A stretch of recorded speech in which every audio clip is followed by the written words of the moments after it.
Hi எல்லாருக்கும் வணக்கம் and welcome back to our channel. என்னோடய சேனலை சப்ஸ்கிரைப் பண்ண எல்லாருக்குமே ரொம்ப ரொம்ப நன்றி. வாங்க வீடியோக்குள்ளே போகலாம். இது வியாழக்கிழமை காலையில் எடுத்த விலாக் தான். போன வாரம் லாங் வீடியோ போஸ்ட் பண்ணாதனால சரி இன்றைக்கி வீடியோ எடுக்கலாம்னு எடுத்துகிட்டு இருந்தேன். அன்றைக்கி காலையில் லன்ச் ப்ரிப்பேர் பண்ணிகிட்ருந்தேன்.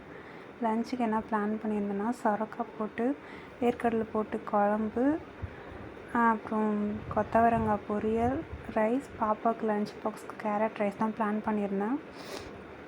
எல்லாமே ரெடி பண்ணிகிட்ருந்தேன். சுரக்காய் குழம்பு வேர்க்கடலை போட்டு வச்சா ரொம்பவே நல்லாயிருக்கும். அதுக்கு வேர்க்கடலை கொஞ்சம் எடுத்துக்கலாம்.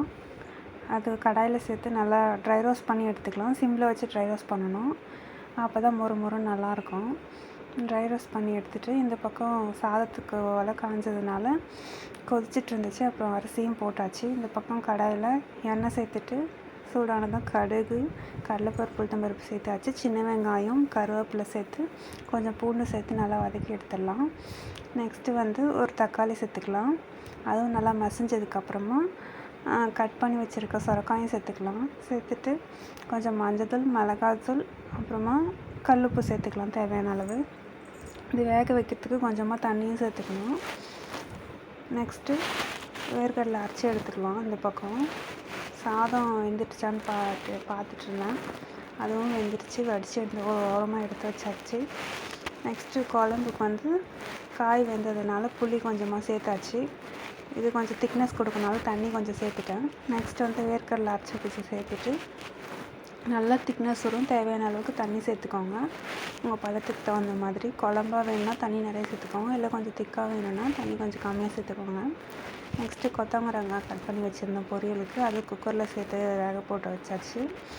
இந்த சைடு குழம்பும் கொதிச்சிட்டு இருந்துச்சு. அப்புறம் கேரட் ரைஸ்க்கு பாப்பாவுக்கு ரைஸு வடித்து வச்சுருக்கோம்ல, அது கொஞ்சம் சேர்த்து ஆற வச்சிட்டு இருந்தேன் பிளேட்டில். குழம்பு ஆயிடுச்சு. அது தனியாக பாத்திரத்துக்கு மாற்றிட்டு கொத்தமல்லி தூவி மூடி ஒரு ஓரமாக எடுத்து வச்சாச்சு. நெக்ஸ்ட்டு கடாயில் தாளிப்பு கொடுத்துட்டு எப்பயும் போல் கடுகு, கடலைப்பருப்பு, உளுத்தம்பருப்பு, வெங்காயம் எல்லாம் தாளிப்பு கொடுத்ததுக்கப்புறமா கொஞ்சமாக கேரட் துருவி வச்சுருந்தேன்.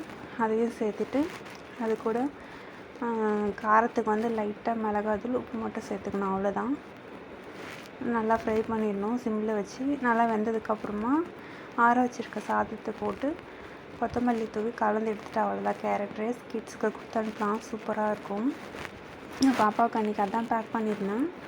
நெக்ஸ்ட்டு கொத்தவரங்காய் பொரியலுக்கு எப்பயும் கொடுக்குற மாதிரி தாளிப்பு கொடுக்கலாம். எண்ணெய் சேர்த்துட்டு கடுகு பொரிஞ்சதும் கடலைப்பருப்பு, உளுத்தம்பருப்பு, நெக்ஸ்ட்டு கருவேப்பிலை, பெரிய வெங்காயம் கொஞ்சம் கட் பண்ணி வச்சுருக்கேன், அதுவும் சேர்த்துக்கலாம். சேர்த்துட்டு நல்லா வதக்கிட்டு காரத்துக்கு நான் ஒரே ஒரு காஞ்ச மிளகாய் கட் பண்ணி வச்சுருக்கேன். கிள்ளி போட்டிருக்கேன். அது கூட வேக வச்ச கொத்தவரங்காய் சேர்த்துக்கலாம். சேர்த்துட்டு கொஞ்சமாக மஞ்சள், கொஞ்சமாக அதுக்கு தேவையான அளவுக்கு உப்பு, நான் தூள் உப்பு சேர்த்துருக்கேன். அதுக்கப்புறமா அதுக்கு லாஸ்ட்டாக தேங்காய் பூ போட்டு இறக்குனா நல்லாயிருக்கும். கொஞ்சமாக துருவின தேங்காய் போட்டு வச்சு அவ்வளோதான். பொரியல் ரெடியானதும் அதை வேறு பாத்திரத்துக்கு மாற்றி எடுத்து வச்சாச்சு. நெக்ஸ்ட்டு சாதம், கொத்தவரங்காய் பொரியல், சொரக்காய் குழம்பு, அவ்வளோதான் இன்றைக்கி லன்ச் மெனு. இந்த வீடியோ உங்களுக்கு பிடிச்சிருந்துச்சுன்னா லைக் பண்ணுங்கள், ஷேர் பண்ணுங்கள், கமெண்ட் பண்ணுங்கள். மறக்காமல் சப்ஸ்கிரைப் பண்ணிக்கோங்க.